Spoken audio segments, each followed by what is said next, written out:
Have you ever thought about opening your own mobile cart or kiosk business? Maybe the facility you manage could establish new revenue by adding coffee, food, or retail services. Cart King International can be the answer to your needs. Cart King is a North American designer and manufacturer of the finest mobile coffee, food, and retail carts and kiosks. Cart King has been working with clients and corporations across North America for 20 years, providing innovative designs, custom manufacturing, and timely delivery.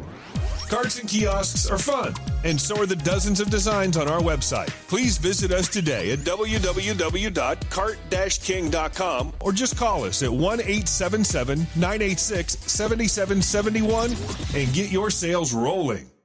If you find yourself in need of legal representation, it can be a very stressful time in your life. In my career, I have dealt with thousands of lawyers, I've dealt with thousands of law firms, and I can confidently recommend to you Keith M. Davidson at kmdlaw.com. Available 24 hours, 7 days a week. Just log into kmdlaw.com. That's kmdlaw.com. Or you can call toll-free 833-4KMD-LAW. That's 833-4KMD-LAW. Personal injury, wrongful death, STDs, sexual assault, car accidents. They handle it all efficiently and professionally. It doesn't matter how imposing the opposition may be, because the team at kmdlaw.com are battle-tested and fierce. They will not stop until justice prevails. Go to kmdlaw.com or call toll-free 833-4KMD-LAW. If you're in for the fight of your life, stop screwing around and contact KMD Law. PureSoapFlakes.com, 218-568-2525. Have you ever heard of Castile Soap? Pure Soap Flake Company handcrafts fine soap bars, laundry powder, and concentrated soap flakes using organic vegetable oils from their northern Minnesota facility. Bathe your body and wash your clothes with pure soap products that are free of fragrance, GMOs, palm oil, sodium lauryl sulfate, and synthetic additives. Keep it clean, folks. Pure Soap Flake Company products are kind to living creatures and sensitive skin, safe for drains and waterways, and work great in high-efficiency washers and top and front-loading machines. They have a little promotion going on. Contact them to order some soap. Mention the Opperman Report. You're going to get a free gift. They're going to send a little extra soap, travel size, soap bars and laundry soap, cleaning soap flakes. I've been using that stuff all day long today. Great stuff. Order today at puresoapflakes.com or give them a call, 218-568-2525, 218-568-2525. Pure Soap Flake Company is a proud member of the Handcrafted Soap and Cosmetic Guild. The Opperman Report is brought to you by Aquadam.net. You can give them a call at 707-764-2119. A flooded home is never easy to deal with. You're left with the mess to clean up, the insurance companies to deal with, and not to mention all the memories, the precious memories that are lost in the flood. You can never replace those. And Aquadam can be a tool in your arsenal to protect your home and property from the floodwaters.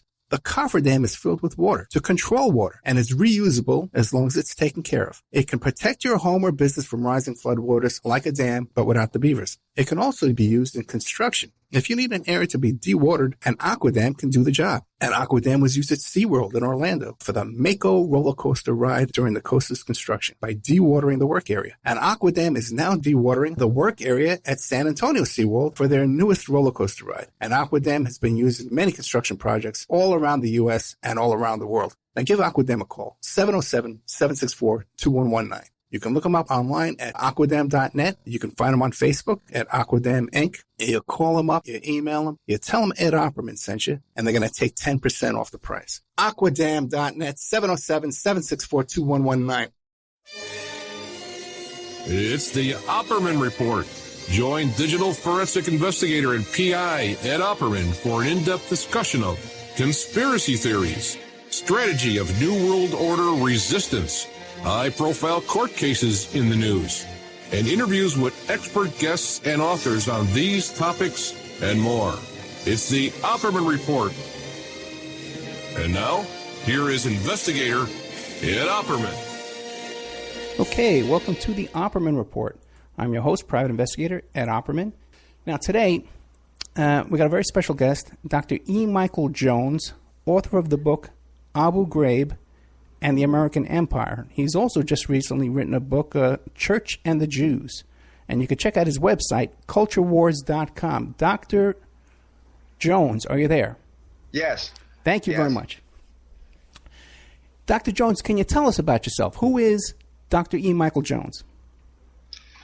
Well, I started off life as a teacher. I taught in Germany. I came back in the 70s, came back to the United States. I taught in Germany. Just a small reference to that. I had a bout of nostalgia about my teaching in Germany in the 1970s. And I ended up writing a novel called The Ratcatcher, which is available on Kindle books if you're interested. But taught in Germany, taught English there, came back to the United States, got a PhD, got a job at St. Mary's College outside of South Bend, Indiana, as a professor, assistant professor of American literature on a tenure-track contract, and got fired 1 year later for being against abortion. So I kept trying to explain, no, I was against abortion. I got fired. I was at a Catholic college. I got fired for being against abortion. And they say, well, how can this be? How can this be? And I said, well, the feminists had taken over the college, and it was Catholic in name only. So that led me to have a second thought about academe. And so I decided to get out of academe, and I started a magazine called Fidelity, which is now called Culture Wars. And I've been doing that for the past 35 years. I think it was one of the best things that ever happened to me, because if you're in academe, you will never figure out what's going on, because your job is dependent on not figuring out what is going on.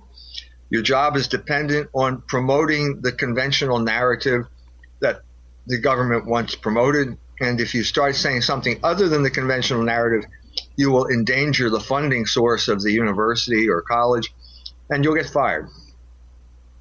So I was fortunate enough to have God take me out of that position and put me on my own. And as I said, I've been doing that for the past 35 years. It's allowed me to do a lot of independent research. I've written a whole raft of books.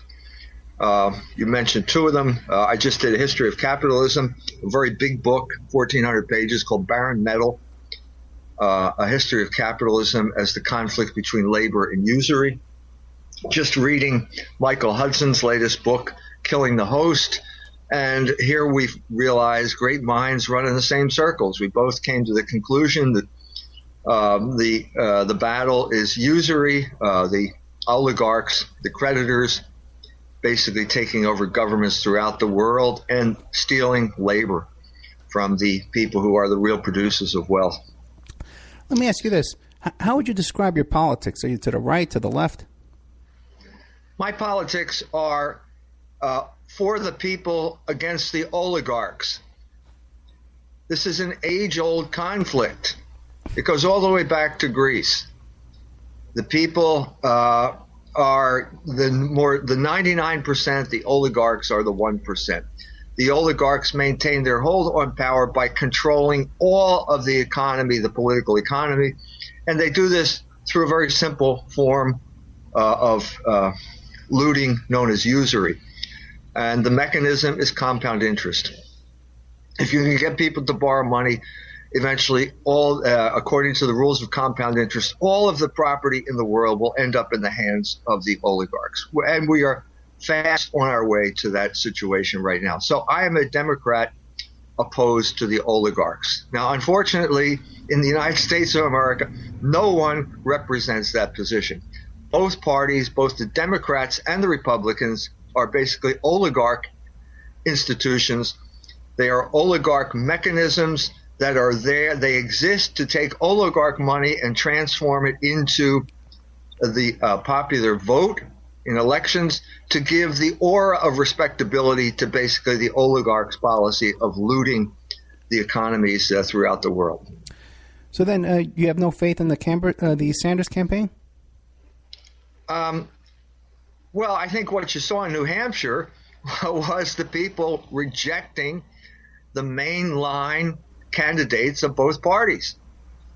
And I think what you saw after that was a shudder of fear going down the spine of the oligarchs. Okay. The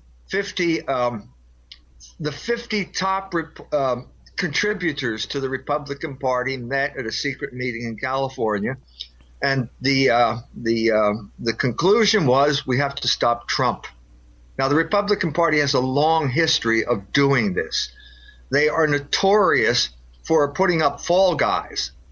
so that they will lose the election, and basically because the other party represents the interest of the oligarchs better.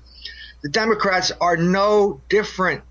The Clinton administration was a shameless sellout to the oligarchs, a sellout of the labor base of the Democratic Party to the oligarchs. I'm talking about the passage of GATT and NAFTA, as well as even more flagrant, the repeal of the Glass-Steagall Act during the Depression at the hands of the three Jewish geniuses who appeared on the cover of Time magazine, Alan Greenspan, Larry Summers, and Robert Rubin. This was a total handover of the government to the oligarchs. And Obama has done nothing but continue that policy.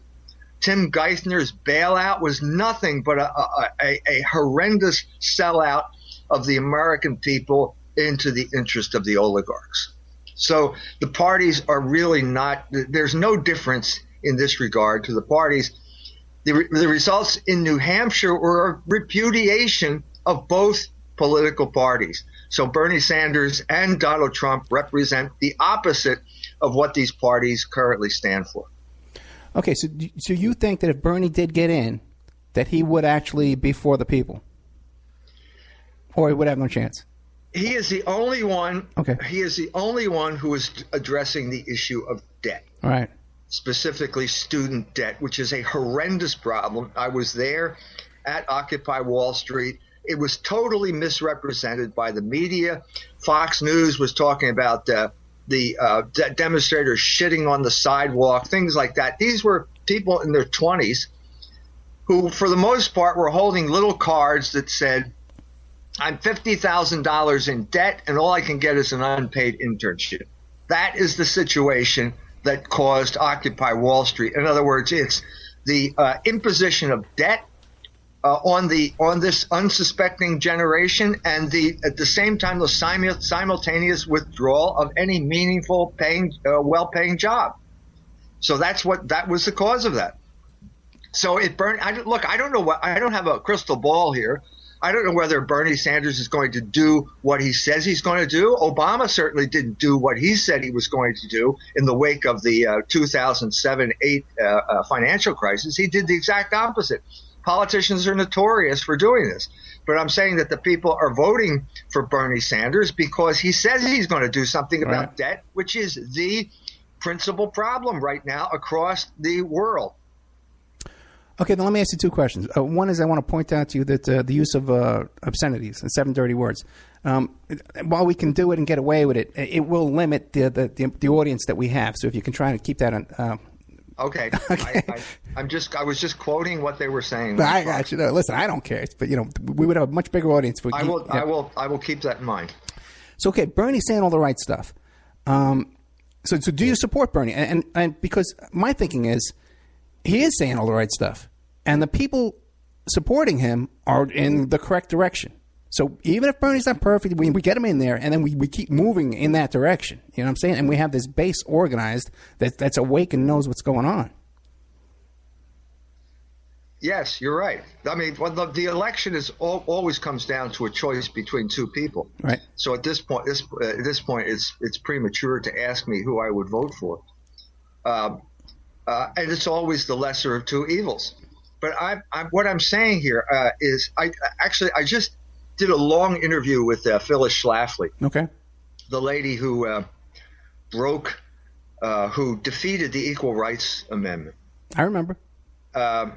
Anyway, a brilliant grassroots organizer. Okay. She's 92 years old. We're sitting there in her living room. I'm interviewing her, and then suddenly her successor, the head of the Eagle Forum, stands up and announces he just got a news flash on his iPhone. Ashton Carter has removed all limitations for women in combat. Right. So it was one of those moments because Phyllis said, her campaign against the Equal Rights Amendment was basically if you pass this, you'll have women in combat. Well, she defeated it, and we got women in combat. The other argument was if you pass this, we'll have homosexuals getting married. Well, she defeated it, and we got that too. So the whole point here is what exactly is the purpose